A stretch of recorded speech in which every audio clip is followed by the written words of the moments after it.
So today we're gonna be coaching Landon Tice, and he is a poker player. He's a really good poker player, and he's going to be participating in the Joker's Gambit, which is a tournament for, you know, poker players. There's a lot of coaches, and I'm one of the coaches, so I'm gonna be coaching Landon. So yeah, in the meantime, do you just want to tell everybody who you are? Hello, yeah, sure. My name's Landon Tice.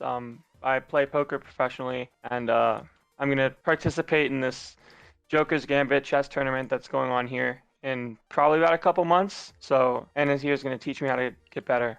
We're gonna get better today. All right, so let me just go ahead and go to your... Should I go to see your games, or do you just want to tell me kind of what they've been playing? You should probably go to the games because I just probably don't remember.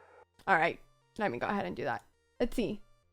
So d4, d6, yeah, this is, I'm not gonna lie, I don't like to play against this. This is probably the line that's the most boring to play against. But let's see, d4, d6, e4, that is good, that is good. Yeah, that is good that you're taking all the center. So they went knight f6, and you got your knight to c3, so this is good. But this has now like sort of gone to a more e4 themed position. It's more of like an e4 game now. Yeah, because you haven't pushed your c-pawn, right? So it's not really, like, you can't really categorize it as a queen's India, or as a queen's gambit anymore, like a... Right. Yeah, but this is the perk. This is called the perk. a6. That's the advantage though, now that you play both d4 and e4, you'll feel more comfortable in positions like this. I hate playing with the pawn on e4. I always just go c4 and get a worse position. So it's good. It's good that you play d4, e4. Let's see. Actually, do you want to talk us through like how you felt or how you thought after each move? Sure. Kind of. Yeah, I guess bringing the knight out seemed pretty simple. Just like take control of the center more. It's like not too much to say here. Yeah, h6, and that was good. You went back with the bishop instead of taking an f6. Yeah, it just, I guess like if he takes, like he kind of gains like some more control of the center, and like I kind of want to keep the bishop here, and it's also just like a decent spot to put it back on g3 if it gets attacked again. Not really too worried about like trading my bishop for his knight yet. No, absolutely, you're totally right. Okay, knight c6. Okay, why did you go a3 here? What was your idea? Honestly, I was kind of like not concerned, but I was like, okay, like maybe he's thinking about putting his knight to b4. But then, like, that's not really that scary anyways, so it just has to move away. So I probably could have just played a move like d5 instead, and like hit the knight and then like force the knight to move, and then played like a3 if he went to where I thought he was gonna go. So it's probably like a little bit too early. Exactly. d5 is the move that I was gonna recommend here, because like you said, if knight b4, I mean, look what happens after a3. The knight is trapped. Right. The knight it can't go anywhere. So right. Actually, you kind of want to, like, maybe get the opportunity of him playing knight b4. Right, like, I kind of want him to do this, and I stopped it. Alright, well, let's see what happened. a3, bishop g4. So, yeah, this was really weird by your opponent to first go bishop d7 and then bishop g4. It was just sort of, like, wasting moves, kind of. Yeah, that's exactly it. He just wasted bishop d7. Like, the bishop could have gone immediately to g4, so he just gave you an extra move. Okay, bishop e2, that's good. Can you see what the threat was here if you didn't go bishop e2? Yeah, I mean, he just moves his knight to d4. If he moves his knight to d4, let's say that you went... Okay, let's say that oh, wait, no, that's just gone. The queen just takes it, my bad. The queen takes it, exactly. Yeah, so if I don't go there, is it like, if he takes, like, it and goes, if he trades, like, that bishop for my knight, and then I move my queen, then he can move knight to d4. Exactly, that's the thing. So he first takes the knight because he wants to deviate the queen on d1 and take it to some other place. Right. Yeah, and I definitely would have taken here with my queen, just like hung the piece for sure. Yeah, because I mean, if you take with the pawn, like, okay, let's go back to his bishop c4 move. If you take with the pawn, then these pawns are going to be super weak. Right, then like my structure is kind of destroyed, and I probably have to just castle queenside. Exactly, which, you know, I mean, now that you can castle queenside, it's maybe not the end of the world. Like, this would have been the best thing to do. This is better than taking with the queen and losing the pawn, because your king has not castled kingside yet. So this would be the plan here, but you still, like, you would rather not get into that position, kind of. Right, this is avoidable. Exactly, and you avoided it with bishop e2, but it's just good to see that that was the threat, basically. So... queen d7. All right, and now you went d5. Yes. Now he has to move the knight. Now he has to move the knight, but he took on f3. Okay, now I should take his knight. Do you see the Right? line? Do you see it? Well, if I take the knight and then he takes my bishop, I take his queen with check, and then he has to move, and then I take his bishop. Exactly. So you just win. Well, in that line, you actually win a queen, but so Right. so after pawn takes, he cannot take this bishop. He has to take back there, and then He loses a piece, yeah. exactly. You know what I've seen? It's actually really cool. Like every single time I've like been coaching someone, like their opponents or like in their games, there's been so many like, okay, they're attacking a piece, but their opponent doesn't want to like save that piece, so they go ahead and attack like your piece.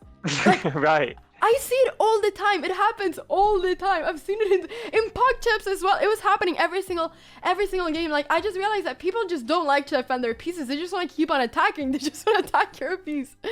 Right. And whenever that happens, that's the moment that could really change the game, because if they messed up that calculation, then like you could just be winning a piece. So anytime that you're attacking one of your opponent's pieces and your opponent decides to attack one of yours and not defend that piece, then really just like take, 10 seconds for that move and just really think through what happens if you capture their piece, because a lot of times they've missed stuff like this. Yeah, so do you have any questions or anything else you want to look at? I'm not sure what I should do if I go d4 and they play the knight move. I'm assuming like you just sort of develop normally kind of thing. Just go like if he plays a knight move, like I just go like knight c3 and then go like e5. Let me But then get again, an like analysis it's another board. e5 game. Yeah. Let me get an analysis board and we can look at that.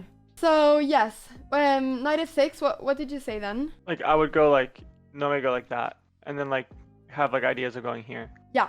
So it's the right idea to go e4, but actually what you want to do is that you first want to go c4 before you go knight c3. Okay. Cool. And then so like I don't trap the pawn, because like is it the plans to here still is to kind of go like castle queen side? it depends, but you can do it, yeah. It kind of depends on what they play, so it's like hard to say that the plan is always to castle queenside, but the plan is to try to get the center as much as possible. First develop all your minor pieces and then see which side it makes more sense to castle. So I mean, let's say that they would play a king Scindia, and I mean Now I still go here. yeah, let's say that they go g6. Now you try to go for e4. Okay. I would do something more like just like go here first, but maybe that's just like the wrong idea. Because it's not really like doing much except for like developing, and I could still move like, I guess like I would just try to like castle like quicker, I guess, and just go like here and then go like here or there and then castle. Yeah, no, that's a good plan. So you first take the center and then you try to go for that. So yeah, something like bishop g5, castles. I would probably recommend you to like, okay, queen d2 and castles, it's fine, but don't forget to develop these pieces as well. Right. So this is basically like the super short 1 minute idea, but just think about that you want to centralize all your pawns. You want to have the pawns in the center. You want to get the knight to c3. Typically this knight will go to f3 and the bishop will go to either e2, d2, or d3, sorry. Bishop will go to g5. Queen will get out if you want to castle queenside. And then if you castle queenside, you'll start pushing these pawns. And if you castle kingside, you'll just try to push the pawns on the queen side. Okay. So I guess the idea would be like to kind of like attack like the queen side of the board, like this side of the, like that side over here. Yeah, that's the side over there, and you only do that if you castle kingside, because otherwise you're just gonna weaken your king too much if you castle queenside. Right. So never push the pawns in front of your king, basically. Just the So you're opposite. saying if I go d4 and they don't play like if they play a move like that, like first things first, just play c4 and not e4. No, if they play that, just like if they go, I guess you mean if they go d4 and then you go d6. Right. No, I mean like I would go here now. Like I wouldn't start with like this is what I mean. Like playing this and then doing this, like that is more important. Like I know e4 is fine, but like if I'm trying to play like a game like using d4, because like this kind of seems like an e4 type of game, right? If you just go like this. Yeah. So yes, let's go ahead and just to make it like more simple, just go ahead and always go c4, knight c3, and then try to play it like a d4 game. Right. Yeah, I think that'll make it more simple. Like, yeah, I'm not gonna confuse you. I think that's the easiest. Go ahead and do that. Okay. Cool. Awesome. And then next time, hopefully you'll have some awesome d4, knight f6, c4 games that we can look at, and we can look more specifically into the opening to see what like exactly you have to do. after each move. Perfect. All right. Well, yeah, I'll talk to you soon. Thank you for wanting to do Thank this you. and everything. Yeah, it was fun. Yeah, definitely. Awesome. Anytime. Thank you so much for watching this video. If you enjoyed it, please don't forget to leave a big thumbs up and also to subscribe. If you ever want to catch me live, go ahead and go to twitch.tv/AnnaCramling. Hope to see you there.